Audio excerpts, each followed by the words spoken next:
welcome.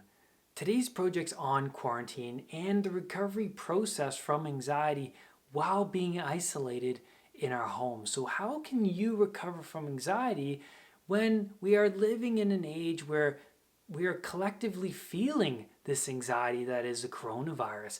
Everywhere you turn, TV, newspaper, social media, wherever it is, you're going to find the coronavirus and its negative effects. So we are definitely living in a collective anxiety because the coronavirus, it's so uncertain, and anxiety sufferers have a strong fear of the uncertainty. What if this happens? What if that happens? What if my family gets it? What if I get it? What if this, I'm having difficulty breathing? What if I have the virus? What if this cough, just that one time is the virus, right? It's just that simple. That little thing can trigger your anxiety because everyone's reacting so emotionally strong to this virus. So how can you recover from anxiety while being in this collective anxiety, right? So let's first talk about the news. So the news is something where they rely on our pain, our desire for pain unconsciously, so their ratings can remain high. I mean, the news's ratings are so high right now because everyone is glued to the TV. And human beings are more tilted towards pain because we need to be more tilted towards pain in order to stay alive, right? That's how we evolved. Because if we just ignored our anxiety response and ignored our instincts and all of these things, it would kill us, right?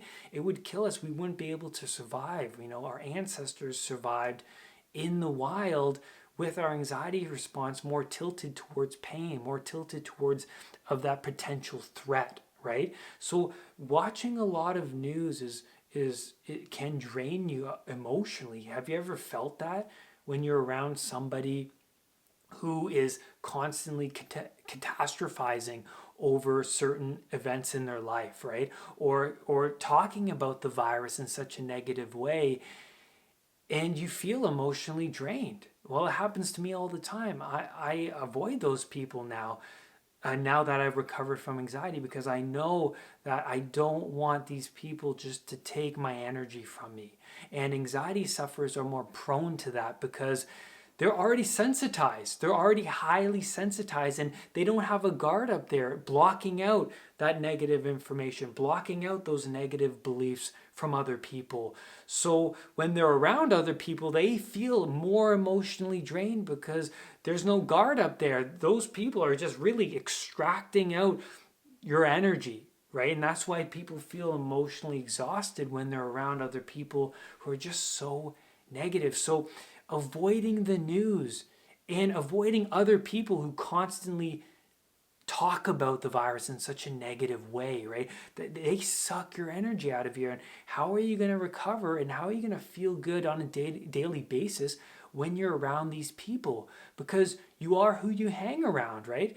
If you hang around these people and they talk a certain negative way, you're going to unconsciously absorb that, and you're going to unconsciously speak the way they're speaking, right? A lot of people thrive off of the negativity. Have you ever seen a group of people who are just all negative? They all thrive off negativity, and negative people hang around negative people. Well, that's what they're doing. They're mirroring each other in some sense. They get some sort of purpose out of being around other people just like them, because we have mirror neurons, which, just like the name, we mirror other people. We imitate other people to some degree. You might have role models, which I'll get into. You may have role models that you imitate because it's the ideal you. That's the person that you want to become. So during this quarantine, pay attention to the news that you watch. Pay attention to the other people that you hang around, because they can, or they could be, draining your energy. The next thing I want to touch on is replacing habits. This is a good time to change your routine and to become somebody new, somebody, that ideal you, that the person that you always wanted to become, somebody more neutral, that person that is free from anxiety, you have to change your lifestyle around. So this is a great time to adopt a morning routine. Get up at the same time every morning and do something for yourself. Meditate, write in a journal, stretch, go exercise, or make a delicious breakfast, or do all of those things. So, and I do all of those things. And so having a morning routine shaped who I am right now, right? It changed who I was. And now I am the person I am because of the habits that I adopted in the past, the productive habits. So what are you doing every day that's supporting the ideal you in the future, the person that you want to become? And this quarantine is a great opportunity to start new habits. And a habit takes 21 days for it to become ingrained, to become habitual. So you have to work at it every day. Start small, start with a new habit. And I always recommend my clients to wake up at the same time every morning so that your circadian rhythm is properly running, right? You want to get the same amount of sleep every night. You want to get good sleep and you want to wake up at the same time because human beings need structure. We need routine, and that's important. So what are you doing every day? What are the habits that you're doing? Are you watching too much TV?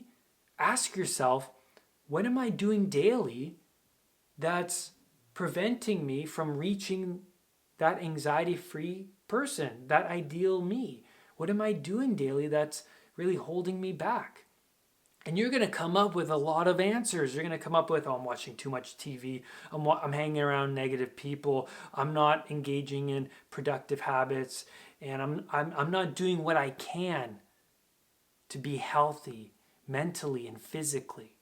So ask yourself that important question and start by engaging in new habits, replacing old habits with productive habits. Maybe replacing TV with a book or a productive podcast or productive YouTube videos. And that brings me into the last thing I want to talk about, which is adopting a role model. So, are you watching YouTube videos of somebody that you admire that's really giving you powerful information to really use? Because information is knowledge. Knowledge is information. Are you getting the right information? Which it could also be interpreted as tools. Are you getting the right tools to overcome anxiety, right? My channel is all about giving you the right tools and techniques and strategies for overcoming anxiety. And a lot of people come to me and say, Brad, I always watch your channel. I make your channel a daily habit because you provide me with the knowledge I need to move forward towards that ideal me. Because here, man, I just don't talk about anxiety. I give you the tools and techniques to overcome anxiety. Right? You gotta follow somebody who's giving you the right tools, who's providing you with the information to overcome anxiety. So, who are your role models? I love people like Russell Brand, and he's very spiritual, and I look up to him and I follow him, and I surround myself with his podcast. I surround myself with stuff from the Dalai Lama or Jordan Peterson, who's more scientifically minded. And I look up to these people who constantly improve themselves, but also they teach you what to do in order to move to that higher self, in order to move through the challenges you are currently facing. So who are you looking up to? Who are your role models? And this quarantine is a great opportunity to find new role models. Go searching for those people that you look up to, that really speak to you, right? You want to find those people, and then the more you surround yourself with their content, rather than watching Netflix, rather than watching movies, when you surround yourself with those people continuously, you unconsciously absorb all of their powerful information and you start to become more like them. So this quarantine, is a great opportunity to find those people, to continuously surround yourself with those people, with those podcasts, with those productive books, and adopting that morning routine and avoiding the negativity that is other people or the news, right? And you will feel yourself change, and your life will have more joy, but also more importantly, it'll have more meaning. And so I just want to finish with this quote. Change your habits, change your beliefs. Thank you so much for tuning in to this week's episode. Don't forget to subscribe, click that like button, and leave a comment. If you have any questions, I will answer. And lastly, do not let anxiety define who you are. I will see you on the next video. Bye for now. Remember to hit that subscribe button and that bell so that whenever a new video of mine appears, you will be the first to know. Namaste.